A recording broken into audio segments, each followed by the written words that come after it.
Et merci beaucoup, Madame Aranska, pour votre exposé.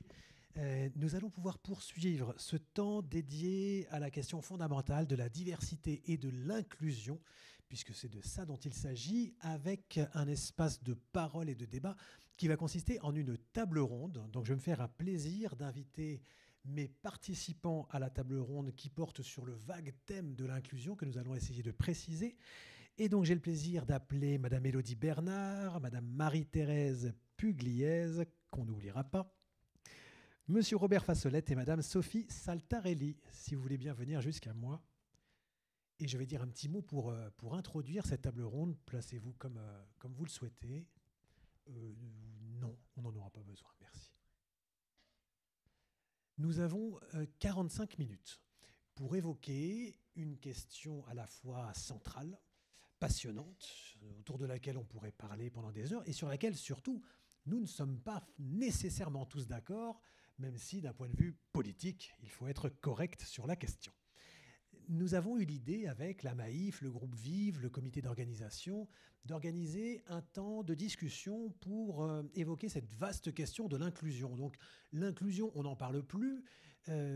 C'est à la fois un objet politique, bien entendu, c'est un objet de travail associatif, c'est un objet éducatif, c'est en fait un concept multifacette qu'on peut décliner sous plusieurs angles. Nous arrivons en 2025, c'est donc près de 20 ans après la loi de février, la loi 2005-102 pour l'égalité des droits et des chances, et nous sommes bientôt 23 ans après la loi 2002-2. Alors, quelles sont concrètement, est-ce qu'on peut déjà évoquer d'un point de vue concret, les avancées par rapport à cette question de l'enfance et de l'inclusion dans un passé plutôt récent, parce que 20 ans pour une loi, c'est long et en même temps, ça prend son temps. C'est assez court. Donc, peut-on évoquer les avancées de ces dernières années, peut-être par le biais d'études?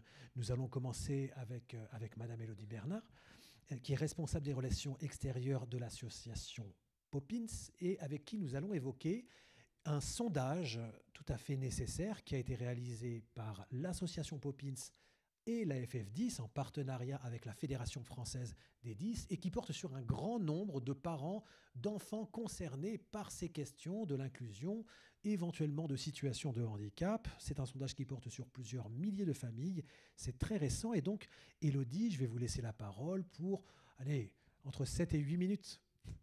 Donc bien sûr, on peut dépasser. Vous prenez le temps qu'il vous faut pour nous expliquer ce sondage, les principales tendances. Et puis ensuite, on évoquera d'un point de vue concret les enjeux pour les enfants concernés.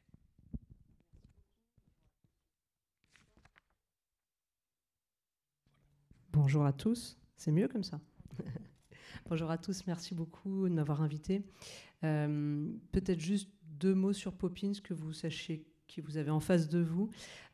Poppins, c'est un projet de recherche à la base sur les troubles du neurodéveloppement. C'est même plus précisément la fusion de plusieurs projets entre l'école polytechnique, entre des hôpitaux, la Pitié-Salpêtrière, Necker, la Timone à Marseille. On a mis en commun nos ressources pour essayer de comprendre comment améliorer les prises en charge des enfants qui ont des troubles 10, et notamment avec le biais de la musique. Nous, ce qu'on fait, c'est un dispositif médical numérique qui est en partie basé sur la musique et qui a pour vocation d'être un relais à domicile de la prise en charge orthophonique, puisque cette prise en charge est malheureusement insuffisante en France. L'objectif, c'est de pouvoir, en complément, proposer un outil sérieux aux familles. C'est un outil qui est issu de la recherche. On a fait 6 années d'études avant de proposer cette étude aux familles. Et on fournit également un accompagnement aux familles qui sont souvent un petit peu perdues dans la découverte des troubles de leur enfant et dans son accompagnement, que ce soit dans sa scolarité, ses parcours de soins, et on va en reparler dans le cadre de cette enquête. Donc voilà ce que l'on fait chez Poppins, donc ce dispositif médical et l'accompagnement des parents. Quelques mots peut-être sur les troubles 10 pour introduire ce sujet que tout le monde ne connaît peut-être pas autant les uns que les autres. Quand on parle de troubles 10, on parle d'un ensemble de troubles, le plus connu étant la dyslexie, qui s'appelle officiellement le trouble spécifique des apprentissages avec déficit en lecture. Donc on va continuer à dire dyslexie parce que sinon je vais dépasser les 8 minutes. Donc la dyslexie, c'est le trouble le plus répandu. Il est très souvent accompagné de dysorthographie quand on a des problématiques en lecture. On a aussi assez souvent des difficultés à écrire correctement, ça marche ensemble. Le troisième trouble qui va souvent avec, c'est la dyscalculie. Là, ça va être avec donc, le trouble spécifique des apprentissages avec déficit du calcul. En plus de ces troubles des apprentissages, on parle souvent de dyspraxie. Là, ça va être vraiment un trouble lié à la coordination des gestes, la dysphasie, qui est un trouble de la parole. Et on associe très souvent également le TDAH, trouble de l'attention avec ou sans hyperactivité. Ça ne commence pas par 10, mais il fait partie de la famille parce qu'il est souvent extrêmement associé aux autres troubles. Maintenant que je vous ai un petit peu fait le panorama des troubles dont on parle, ça concerne combien d'enfants? On estime environ 1,3 million d'enfants en France concernés par ces troubles. C'est à peu près 8% d'une classe d'âge. Ça veut dire que dans toutes les classes, il y a en moyenne 1 à 2 enfants concernés. S'il n'y en a pas, c'est qu'ils doivent être passés sous le radar, mais il y a probablement quelque chose. Donc voilà un petit peu les troubles dont on parle. Comme vous le disiez en introduction, on est partenaire de la Fédération française des 10, qui est une fédération qui englobe un certain nombre d'associations de patients, de parents en France. On fait beaucoup de choses ensemble, notamment de l'observation. On se définit un petit peu comme une sorte d'observatoire des troubles 10 pour regarder un petit peu la situation des familles et l'évolution de cette situation. On co-organise la Journée nationale des 10 qui a eu lieu la semaine dernière. On met en place des outils de sensibilisation aussi, par exemple des enseignants, etc. Voilà un petit peu ce que l'on fait. Donc dernièrement, on a mené une enquête auprès de 1200 familles en France, qui représentent un peu plus de 1500 enfants, puisque dans une famille, il y a souvent plusieurs enfants concernés par les troubles 10. Les troubles viennent par grappe, mais ça vient aussi par grappe au niveau des enfants, sinon c'est pas amusant. Donc il y a un facteur génétique assez important également. On a beaucoup d'enseignements, évidemment, qui nous proviennent de cette enquête. Je les ai résumés en 3 grandes thématiques pour essayer de faire succinct. Donc la scolarité, la prise en charge et puis le rôle des aidants familiaux. En ce qui concerne la scolarité, les enfants qui ont des troubles 10 ont très souvent des difficultés scolaires. C'est rien de le dire, ça va mieux en le disant parce que parfois c'est quelque chose qu'on peut énormément minimiser. On ne se rend pas forcément compte de l'impact de ces troubles dans la scolarité des enfants et dans leur vie personnelle, dans leur parcours individuel, dans leur estime d'eux-mêmes, dans leur développement psychologique, etc. Ce sont des enfants qui ont des difficultés à faire ce que les autres font avec beaucoup de facilité. Donc forcément, ils se sentent bêtes. Ce sont également des enfants dont on ne va pas forcément comprendre les troubles, parce que quand l'enseignant voit qu'un enfant a l'air normalement intelligent et n'arrive pas à faire ce que les autres font, il se dit que forcément, c'est parce qu'il n'a pas envie. Donc, on peut très facilement se trouver dans des situations presque de maltraitance avec des enfants qui sont en difficulté, qui ont besoin d'être compris et accompagnés, de bénéficier d'aménagements spécifiques. Mais quand on ne connaît pas, on ne comprend pas ce trouble, forcément, on n'est pas du tout dans cette spirale. Alors, ce qu'on observe, je vais vous donner quelques chiffres. Quand on fait une enquête, souvent, on a envie quand même d'avoir quelques chiffres. Les enfants 10 ont des difficultés scolaires. Ils redoublent plus que les autres. Ça, c'est un fait. En général, 2 fois plus que les autres à l'école primaire, presque 3 fois plus au collège. Les classes qui sont le plus redoublées, ce sont le CP, le CE1, la 6e et la seconde. Donc, vraiment les débuts de cycle. La moitié des enfants de l'enquête ont été victimes de moqueries ou de harcèlement à l'école, soit par des élèves, soit par des enseignants. Comme je disais tout à l'heure, il n'y a aucune volonté de nuire de la part des enseignants, mais il y a une forte méconnaissance de ces troubles. Il existe des dispositifs d'appui à la scolarisation pour mettre en place des aménagements justement pour compenser un petit peu ces troubles et aider ces enfants. Alors on parle de PAP, de PPRE, enfin je vous épargne un petit peu tout le jargon. On peut aussi se faire accompagner par une AESH, une assistante qui va aider l'enfant dans la classe. Tous ces dispositifs existent. Sont-ils appliqués? Sont-ils suffisants? C'est une vraie question.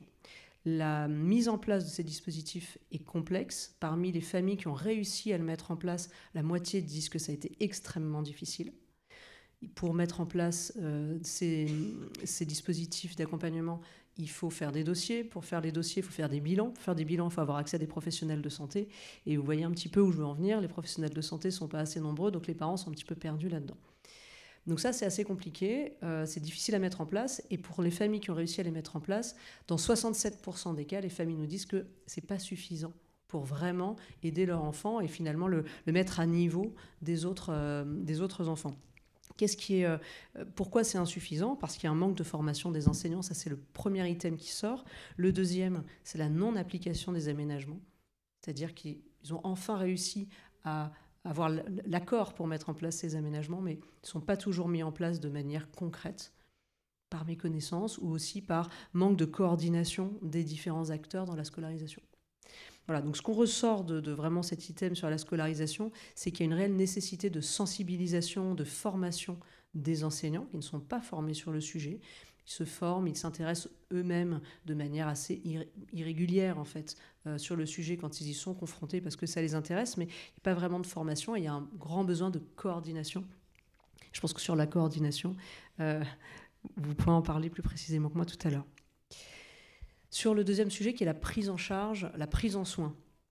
33% des familles déclarent qu'il n'est pas facile pour elles d'accéder aux soins, que ce soit d'un point de vue financier, que ce soit d'un point de vue concret et logistique. 33% des familles ont des difficultés pour accéder aux soins de leur enfant. Les principaux obstacles, la disponibilité des professionnels de santé, donc on le disait tout à l'heure, on en manque. Les délais, forcément, comme il n'y en a pas assez, on compte en général 12 à 24 mois pour avoir accès à un bilan, parfois autant pour avoir accès à une prise en charge, parce que ce n'est pas parce qu'on a de la place pour un bilan qu'on va avoir de la place pour prendre en charge un enfant chaque semaine, vraiment pour sa rééducation. Les coûts, mis à part l'orthophoniste, tous les autres professionnels de santé ne sont pas pris en charge par l'assurance maladie. Et en général, pour prendre en charge ces enfants qui sont très souvent multidis, à peu près 80% des enfants qui ont un trouble 10 en fait en ont plusieurs, on a besoin d'orthophonistes, de psychomotriciens, d'ergothérapeutes, de neuropsychologues, de pédopsychiatres, de psychologues, etc. Tous ces professionnels de santé, à part l'orthophoniste, ne sont pas pris en charge par l'assurance maladie. Donc c'est un réel coût pour les familles qui peuvent parfois se retrouver dans des difficultés. Et puis également, les familles expliquent qu'elles ont un manque de référents. Elles ont des difficultés pour accéder à la prise en charge parce qu'elles ne savent pas ce que doit être la prise en charge de leur enfant. Elles n'ont pas de référent pour leur dire alors A, B, C, on va commencer par aller voir tel professionnel, on va faire un bilan, ensuite on ira voir tel autre, on fera la rééducation. Ils ne savent pas, donc en fait ils cherchent, ils ne savent pas forcément où se tourner. Donc ce manque vraiment d'accompagnement des familles est assez criant. Puis il y a aussi la problématique de distance, de logistique, de temps que ça prend d'accompagner son enfant à ses séances toutes les semaines, etc. Malgré tout ça, 67% des familles considèrent que la prise en charge de leur enfant n'est pas suffisante. Donc voilà, il y a des professionnels de santé, il y a énormément de bonne volonté, énormément de talent, mais il y a encore un problème d'interface entre ces professionnels de santé et les familles pour que ce soit vraiment efficace et utile aux enfants. Donc il y a une réelle nécessité d'une part d'améliorer la prise en charge en elle-même, l'accès aux professionnels de santé, la compréhension de ce parcours de soins, mais aussi une nécessité de proposer des accompagnements, des relais pour un petit peu la compléter. Voilà pour le deuxième item. Sur le troisième point, et c'est quelque chose qui est vraiment transverse à tous les sujets, ce qui ressort énormément, c'est le rôle des aidants familiaux, le rôle des parents. Et plus spécifiquement, on va le dire, le rôle des mamans. Je vous le disais, on a interrogé environ 1200 familles. 95% des répondants sont des répondantes.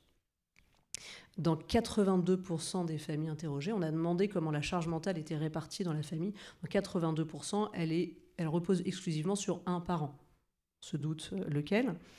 Et encore une fois, dans 58% des familles, un parent a dû aménager son temps de travail. L'aménagement du temps de travail, la moitié des cas, c'est un passage au 4/5e. Dans le tiers des cas, c'est carrément une pause professionnelle.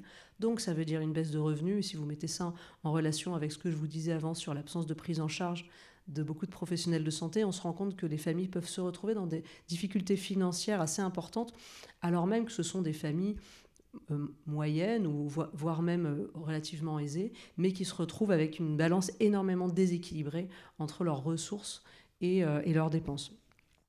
Les répondants ont également déclaré passer en moyenne 6 heures par semaine pour accompagner leur enfant dans son parcours de soins. On parle uniquement du parcours de soins, là, pas de l'aide aux devoirs, etc. 45 km en moyenne par semaine. Donc voilà, je vous donne un petit peu des éléments pour cartographier ce que ça représente concrètement pour les familles. Et enfin, on s'est beaucoup interrogé sur la manière de tourner cette question, mais on a demandé aux familles si elles diraient que c'est un poids de gérer la rééducation de leur enfant. Le terme de poids est assez fort. On ne savait pas trop ce que ça allait donner. 90% des familles ont dit oui. Malgré tout l'amour qu'elles portent à leur enfant, malgré le fait qu'elles ont envie de tout essayer, de tout mettre en œuvre pour qu'ils réussissent. Mais c'est un poids parce qu'elles se sentent seules. Elles sont en général mal accompagnées, mal informées. Elles ont des difficultés à avoir accès aux prises en charge, avoir accès aux accompagnements, à la scolarisation, etc. Et tout cela, ça montre aussi la nécessité d'aider les aidants, d'accompagner les familles. Donc c'est pour ça qu'on s'intéresse aussi dans les programmes qu'on met en place, non seulement à la prise en charge de l'enfant, mais aussi à aider les aidants, parce qu'on pense qu'en aidant mieux les familles, on pourra mieux aider également l'enfant. Donc voilà un petit peu, en quelques items, quelques chiffres, ce panorama. Ce que ça nous montre, c'est qu'il y a des choses qui ne nous ont pas beaucoup surpris, qui n'ont pas beaucoup changé depuis les études précédentes. Il y a des choses qui vont dans le bon sens. On se rend compte par exemple que les rééducations ont lieu dans un tiers des cas pendant le temps scolaire. Ça, c'est quelque chose qui a augmenté.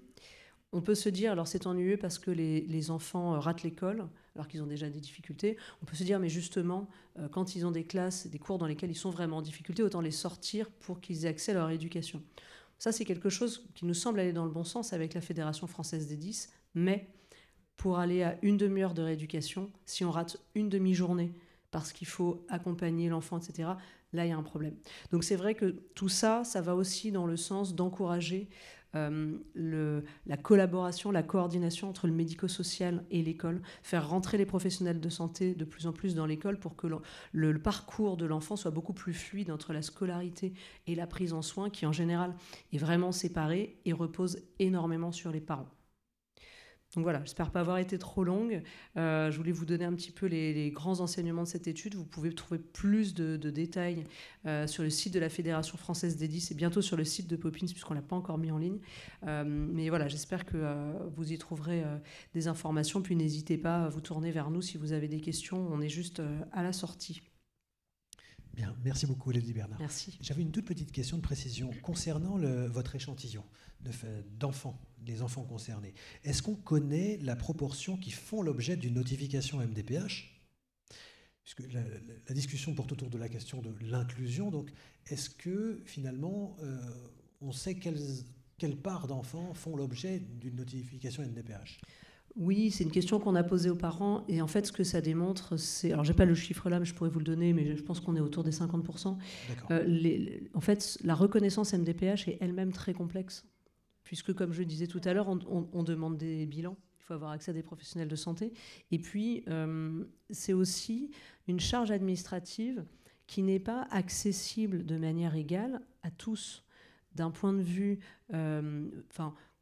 on se rend compte qu'il y a quand même une surreprésentation des difficultés dans les milieux sociaux moins favorisés.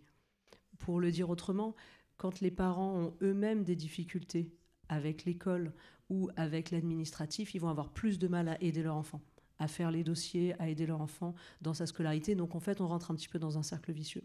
Donc c'est vrai que les difficultés administratives pour faire ces reconnaissances MDPH, elles retranscrivent aussi ces inégalités dans la société, et le fait qu'il y a un besoin de simplifier et puis d'accompagner les parents. Il y a des associations, la FF10 le fait, qui aident les familles à faire les dossiers MDPH parce que c'est difficile de le faire tout seul. Voilà, donc c'est quelque part un chiffre qui est ce qu'il est, mais qui démontre surtout une difficulté d'accès, ne serait-ce qu'à l'administration de ces soins. Bien, merci beaucoup Élodie. Merci. Alors, on va essayer de garder un temps pour les questions avec vous-même, le public, une fois qu'on aura à peu près fait le tour entre nous. Nous allons passer à Madame Pluradis.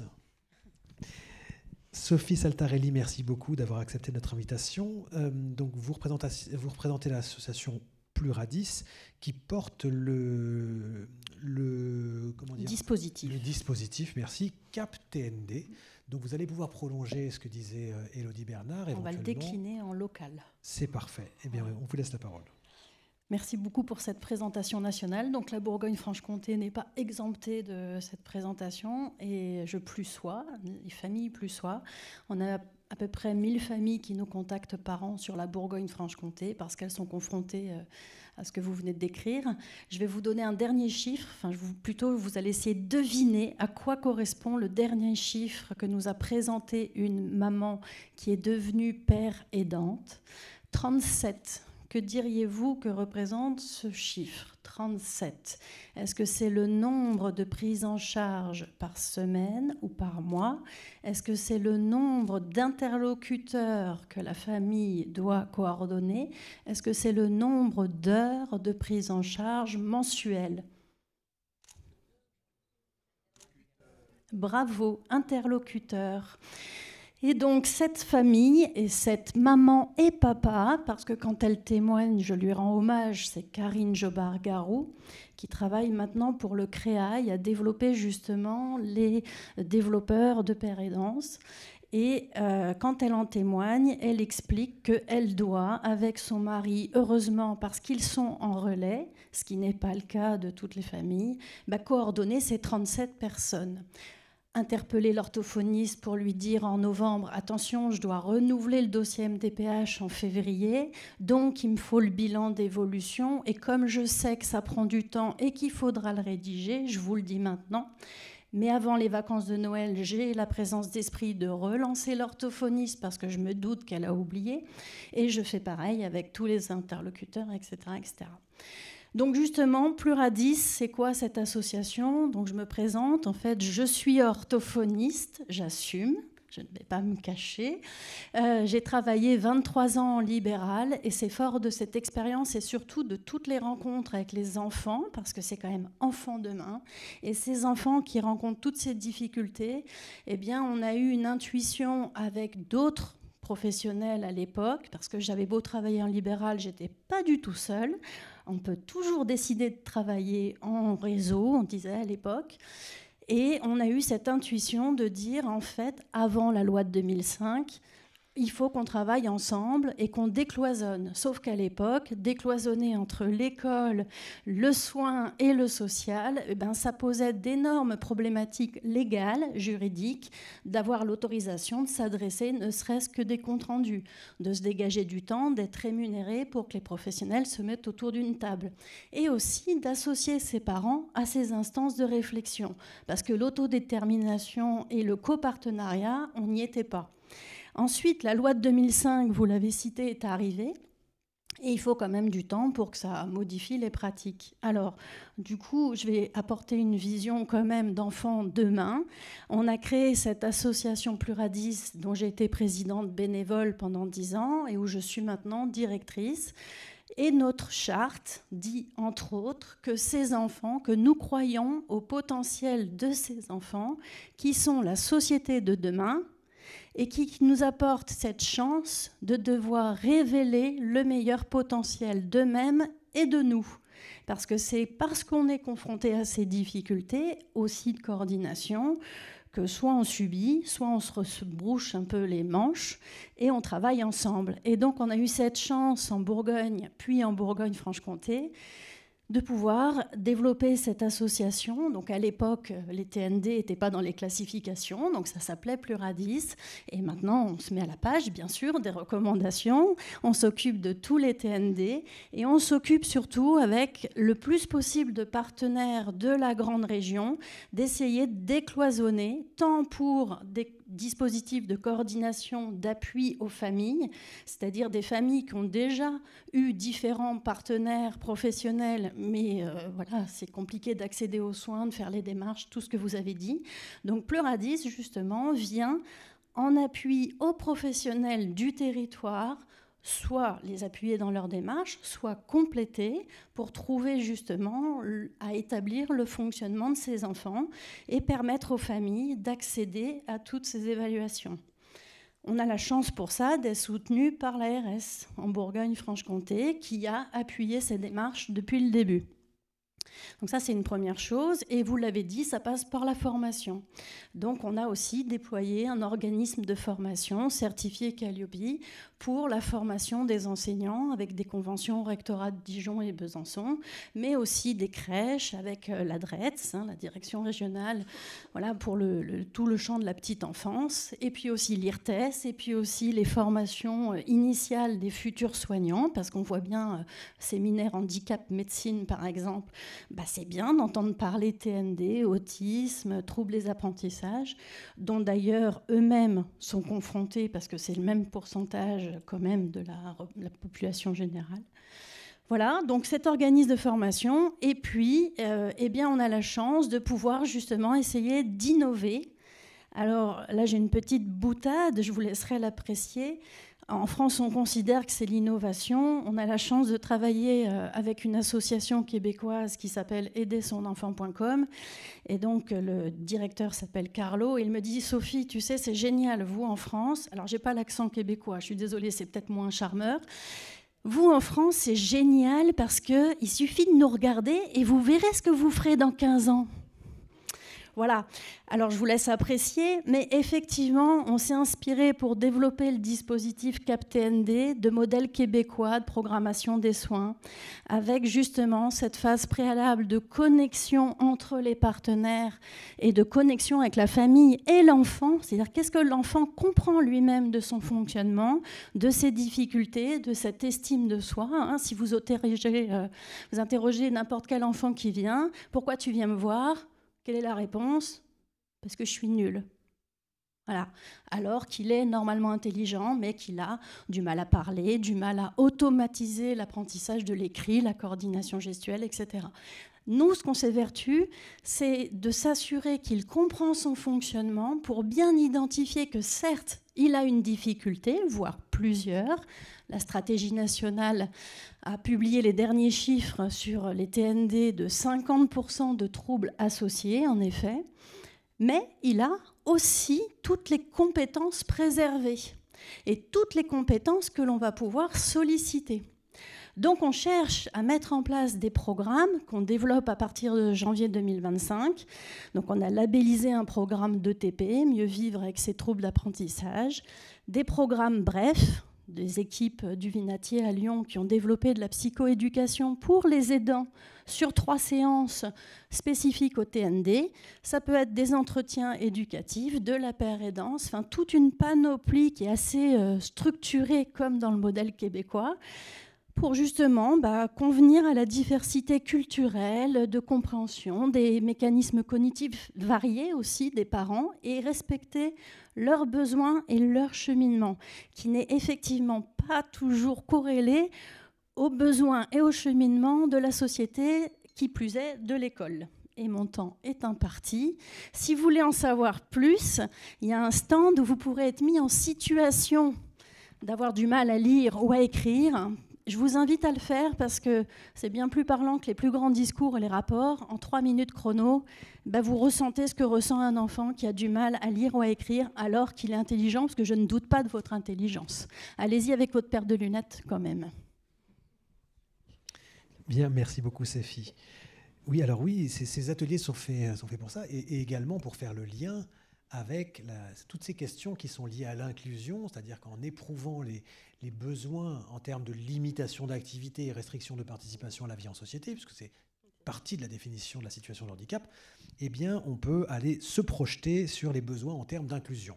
Si on veut resserrer sur cette problématique de l'inclusion, Marie-Thérèse Pugliese, vous êtes directrice d'un établissement médico-social pour APF France Handicap, déléguée territoriale Harmonie Mutuelle pour les départements 21 et 89, c'est bien ça ? Oui, alors j'ai la double casquette parce que la mutuelle pour APF France Handicap, c'est Harmonie Mutuelle. Donc voilà, vous avez, je fais les deux. Moi, j'ai fait le chemin inverse de la dame de tout à l'heure, enseignante. Moi, à la base, je suis enseignante aussi, mais du coup, aujourd'hui, je suis directrice d'un DIEM, dispositif intégré d'éducation motrice pour APF France Handicap. Alors, qu'est-ce que c'est ? C'est à la fois, ça regroupe à la fois un CESAD et un accueil de jour. Donc, qu'est-ce que c'est qu'un CESAD ? Qu'est-ce que c'est qu'un accueil de jour ? On accueille 54 enfants en file active. Pour chaque enfant, on établit un projet personnalisé. Et l'enfant est au cœur de nos préoccupations et des besoins des familles également.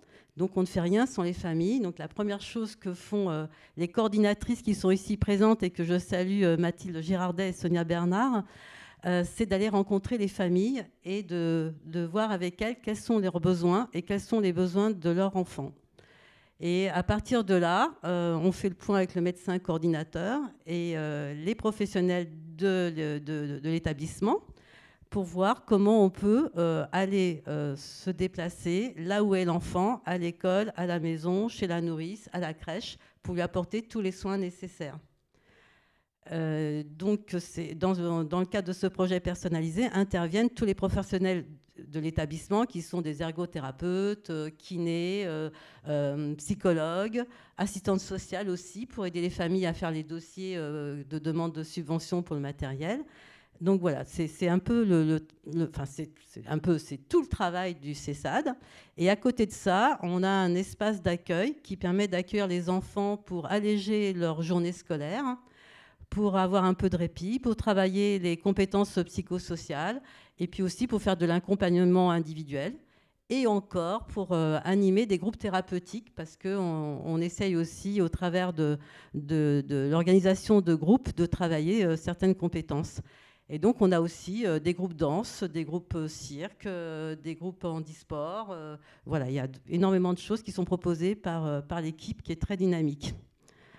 Et donc, nous, l'inclusion, il ne suffit pas de promulguer une loi pour que ça fonctionne tout de suite, en fait.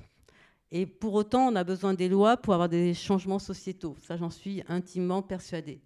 L'inclusion, ça veut dire permettre à chacun et à chacune d'avoir un parcours sans différence, mais avec équité, c'est-à-dire permettre de donner à chacun les outils pour qu'il aille le plus loin possible. Normalement, ça devrait fonctionner très bien, sauf qu'au niveau des handicaps, on a tout type de handicap. Pour certains enfants, ça va être possible, pour d'autres, non. Et c'est là où chaque jour, c'est une vraie bataille, je dirais, pour certains enfants, de pouvoir leur permettre d'être ne serait-ce qu'une heure en classe dans la journée. Pour d'autres, d'avoir presque un parcours quasi normal. Et pour ceux qui ne peuvent vraiment pas, de trouver des établissements en capacité de les accueillir avec des unités d'enseignement spécifiques qui peuvent leur permettre quand même de faire quelques acquisitions. Et tout ça, c'est en appui avec l'éducation nationale. Par exemple, nous, on a pu mettre en place un partenariat avec un collège à Lons-le-Saunier, où on a pu faire accueillir des jeunes de chez nous dans une classe Ulysse. Et ça a été une convention, je dirais, borderline, qui a été signée entre l'éducation nationale et APF France Handicap. Mais c'est grâce aux personnes, en fait, qui sont derrière les missions, qui acceptent, qui nous disent bah oui, finalement, on va essayer, on va tenter avec vous parce qu'on a le sentiment que c'est nécessaire et que ça peut apporter. Et effectivement, pour les 4-5 enfants, 4-5 jeunes plutôt, qui ont pu aller dans ce collège, ça a été extrêmement bénéfique. Alors certes, ils ne vont pas apprendre à lire et à écrire comme vous et moi. Ils ne vont peut-être pas être aussi efficients qu'un élève lambda dans le même niveau de classe, mais ils auront appris à vivre avec les autres, ils auront partagé des moments forts, des sorties, des moments de sport, des moments de musique, des moments d'apprentissage, des moments de sortie. Enfin, voilà, énormément de choses qui fait que ça les rend plus heureux. En tout cas, nous, on a pu constater pour nos jeunes vraiment un épanouissement important grâce à ce projet. Et d'autres projets sont proposés au cas par cas. Et tu parlais d'autodétermination, c'est extrêmement important. Pour nous, c'est le cœur aussi de notre fonctionnement, c'est-à-dire d'être à l'écoute de l'enfant s'il est en capacité d'exprimer ses besoins et d'être à l'écoute de la famille, de ce qu'elle souhaite avant tout. Et ensuite, nous, on réfléchit à comment on peut accompagner cet enfant, ce jeune, le plus loin possible. La problématique aussi, c'est 16 ans, quand ils arrivent à l'âge de 16 ans, c'est la fin de l'obligation de scolarité. Quelquefois, ces jeunes quittent l'établissement, ne sont plus suivis par nous, et il peut se passer un temps de errance. Et au bout d'un temps, on se rend compte en prenant des nouvelles que ces jeunes ont besoin encore d'être accompagnés.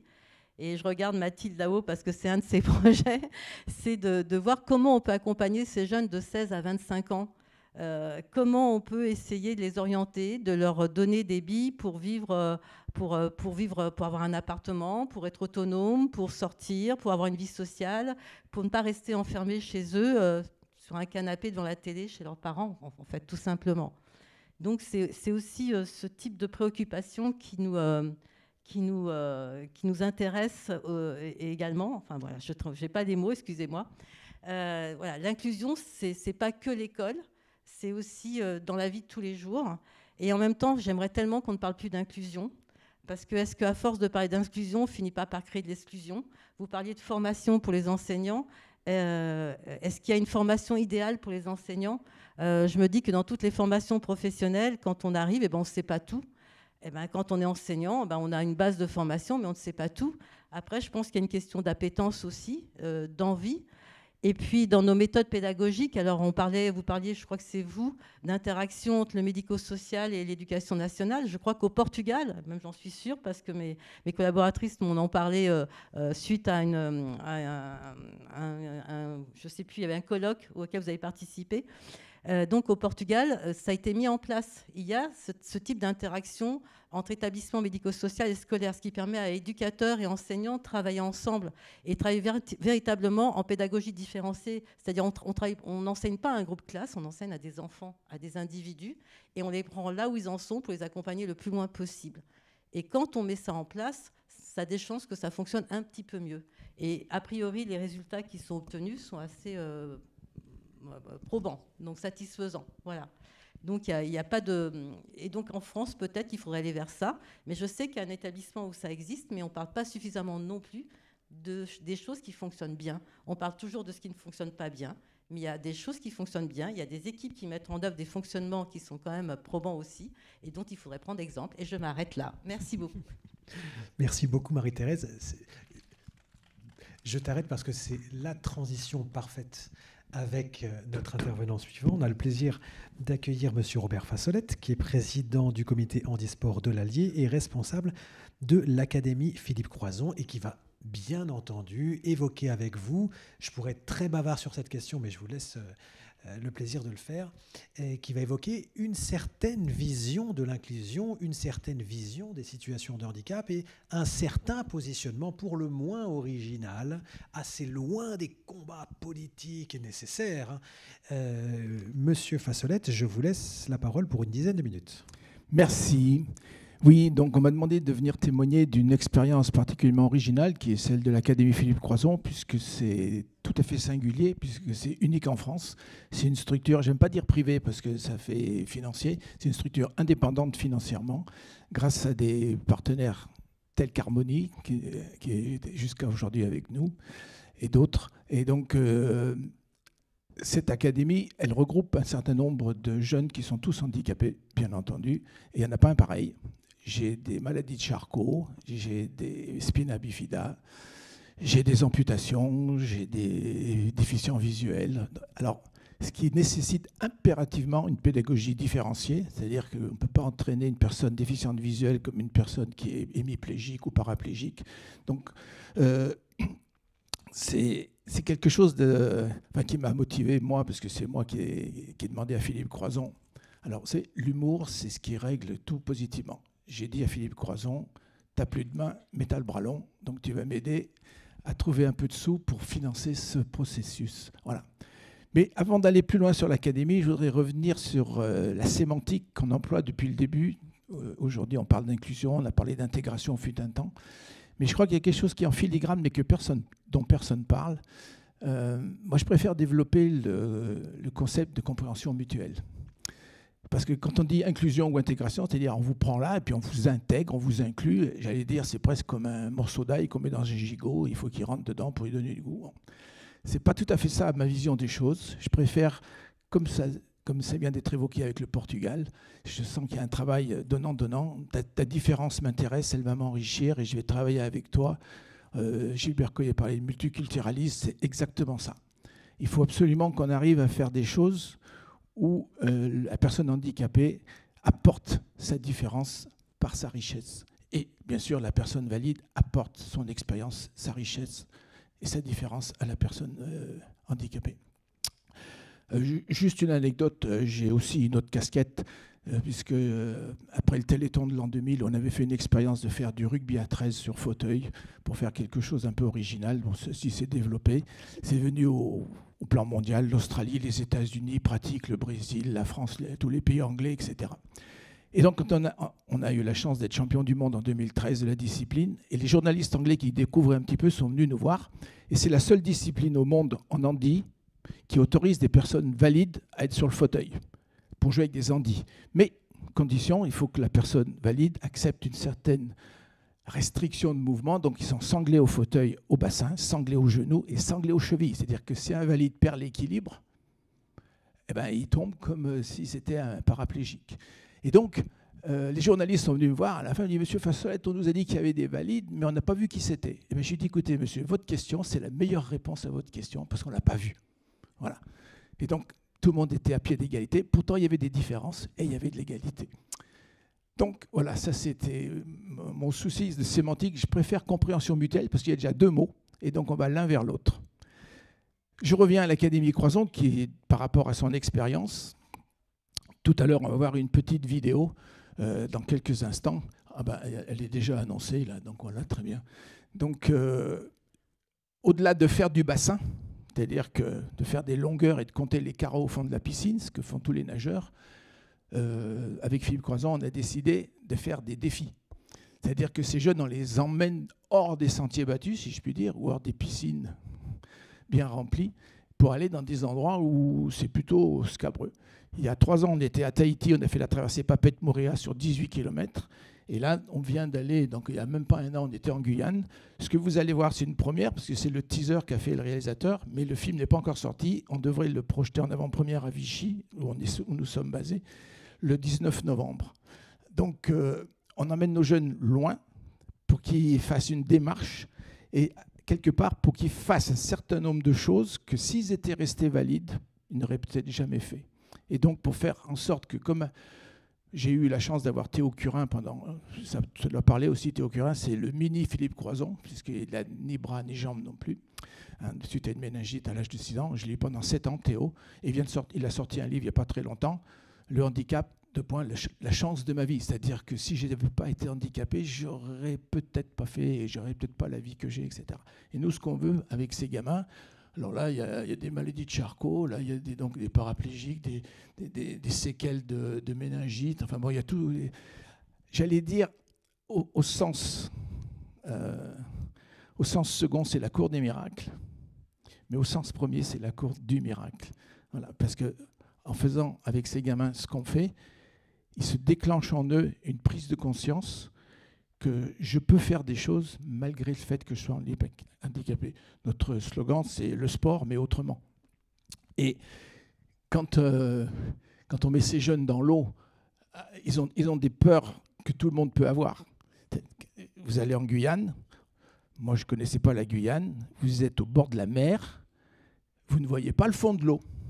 C'est-à-dire que l'aspect limoneux de tous les grands fleuves, l'Amazone, le Orinoco, etc., qui sont là, partout, on ne voit pas l'eau. Et on a rempli une mission assez extraordinaire. Là, nous, le handicap, on a apporté quelque chose aux enfants qui sont plutôt de race noire. Là-bas, c'est une race noire. Et pour eux, dans leur culture, on parle de culture, le danger vient de l'eau parce qu'on ne sait pas ce qu'il peut y avoir. Et les petits noirs de la Guyane ne se baignent pas. Ils ne vont pas dans l'eau. Ils ne veulent pas apprendre à nager parce que ça ne leur sert à rien, parce qu'ils n'iront jamais dans un fleuve, parce qu'il peut y avoir des crocos, il peut y avoir des piranhas, enfin, etc. Il y a tout ce Nous, on a eu la chance d'avoir un parcours très balisé. Tout le monde nous disait les requins, etc. Mais il n'y a pas de requins, parce que c'est les eaux les plus poissonneuses qu'on puisse trouver. Donc les requins ont largement de quoi manger, parce qu'ils ne sont pas intéressés par nos jeunes. Et donc, ça a été quelque chose d'assez extraordinaire que de nous venir montrer à ces jeunes Guyanais qu'il ne fallait pas avoir peur de l'eau. Et ça a été très fort parce qu'ils sont venus se baigner avec nous en piscine. Alors là, on voit le fond, mais ils ne sont pas trop baignés dans la mer. Mais on leur a montré que, etc. Donc, si on veut bien lancer la vidéo, tout de suite, ça commence au bagne. Mais vous allez voir pourquoi. Bagne, il peut y avoir la mort. Il n'y a pas la peur. Je suis Philippe Croison. Je suis mort le 5 mars 1994. Enfin, j'aurais dû. On m'a réanimé. Mais à quel prix? Et c'est l'aventure qui m'a permis de trouver le courage pour continuer. J'ai voulu partager ce dépassement avec de jeunes athlètes en situation de handicap. Avec l'Académie Philippe Croison, on prépare ces jeunes nageurs à la compétition de haut niveau. Mais j'ai envie de leur transmettre aussi l'amour des grands défis. C'est pour cela qu'on les a emmenés en Guyane. On leur a fait réaliser une traversée inoubliable entre les îles du Salut et Kourou. On ne part pas dans la forêt amazonienne, dans les eaux troubles, sans un entraînement approprié. Et c'est cette histoire qu'on va vous raconter. Pour la partie un peu maritime, à part les requins, il faudra faire attention. Après ça, c'est un détail. Tout seul, on va vite. En groupe, on va loin. En Guyane, il y a des moments où vous allez traverser, je pense, des moments durs. Mais c'est pas grave, il faut rester motivé, il faut penser toujours au groupe.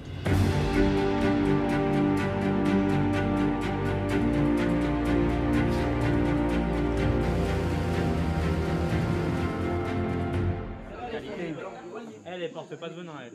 Si, elle a des venins, ouais. Ah, d'accord. Alors, s'il vous plaît, les piranhas et les crocodiles, hein. On est gentils. Alors, plongez pas. Il y a 1 mètre d'eau, il y a un gars qui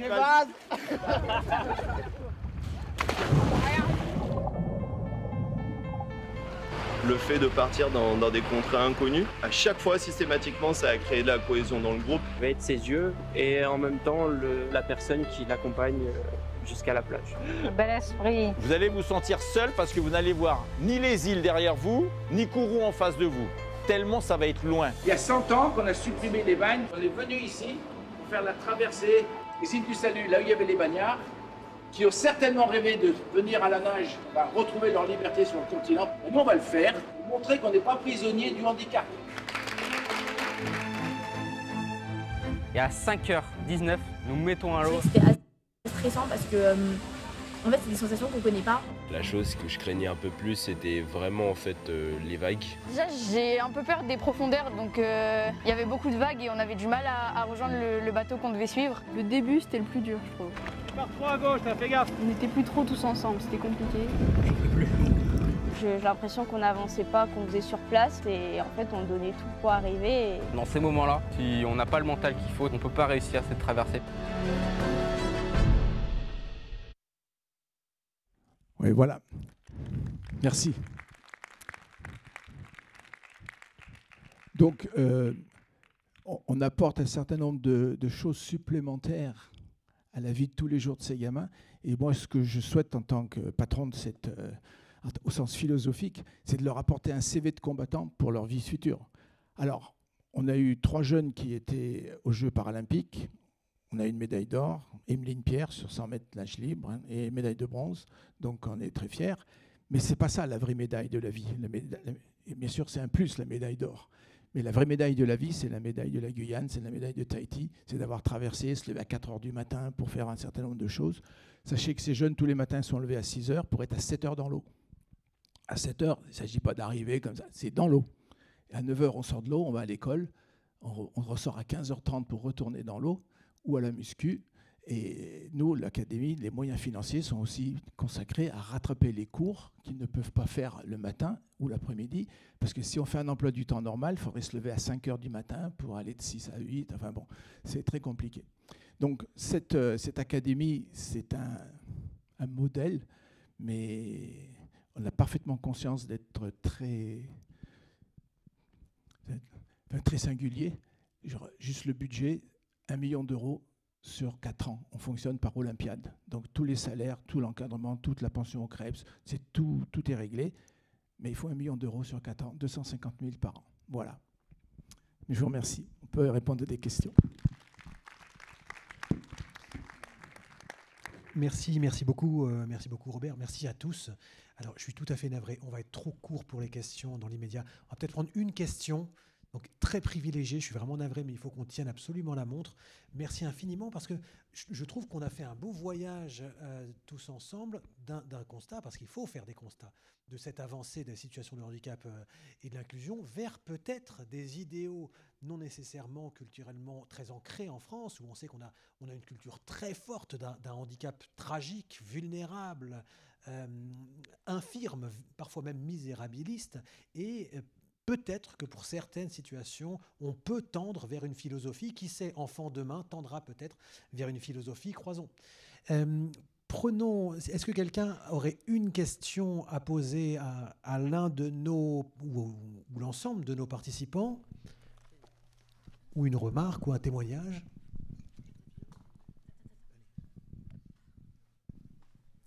Vous êtes le regagnant. Merci. Oui, alors, déjà vous remercier tous de ce que vous nous avez amené, parce que je remercie particulièrement Madame d'avoir rappelé qu'un TND, une dyslexie, c'est pas un trouble, c'est pas une pathologie scolaire, c'est pas quelque chose qu'un gamin développe parce qu'il aime pas lire ou écrire, c'est quelque chose qui va l'impacter toute sa vie, y compris quand il va aller au resto et qu'il faudra lire le menu, y compris quand il faut regarder le résumé d'une série sur Netflix, voilà. Et moi, depuis 17 ans, je suis dans l'accompagnement à la parentalité. J'aide des familles à dialoguer avec l'école. De plus en plus souvent, des familles avec des gamins qui ont des profils neuroatypiques, dirons-nous. Alors, neuroatypique, c'est bien quand c'est Stéphane Plaza qui essaye de vous vendre un T2 qui fait 6 mètres carrés, mais neuroatypique, pour tout le reste de la société, ça fait plus peur qu'autre chose. Et la grosse difficulté, c'est de réussir à faire comprendre à tout ce petit monde, y compris les enseignants, y compris les parents, y compris les professionnels de santé, que ces mômes-là, avant tout, sont une force parce que quand nous, on diagnostique un trouble des apprentissages à l'âge de 5, 6, 10 ans, qu'on met 3 ans de plus à l'étayer correctement, bah ce gamin-là, ça fait déjà 5, 6, 10 ans que lui, il est tous les jours sur les bancs de l'école, que tous les jours, il prend quand même des enseignements qu'on lui transmet et que lui, il réussit à se battre et à se développer avec tout ça. Et ces mômes-là sont une véritable réserve d'idées, de ressources pour contourner des problèmes de la vie au quotidien qu'on n'exploite absolument pas, justement, parce que vous l'avez très bien dit, monsieur, on a une vision très misérabiliste, très dramatique du handicap en France. Personnellement, c'est parce que je suis mort 3 fois et c'est parce que je suis aujourd'hui en situation de handicap que j'ai pu consacrer ces 16 dernières années à accompagner des familles et à développer des ressources pour les aider et pour aider l'ensemble des acteurs à mieux inclure tous les publics concernés. Sans ça, j'aurais jamais pu le faire. Et je pense que tous, autour de ce sujet-là, on a besoin de prendre d'abord les idées de ces enfants-là, de leurs parents, pour voir comment nous, derrière, on peut les transposer pour aider plus de gens et plus de monde au quotidien.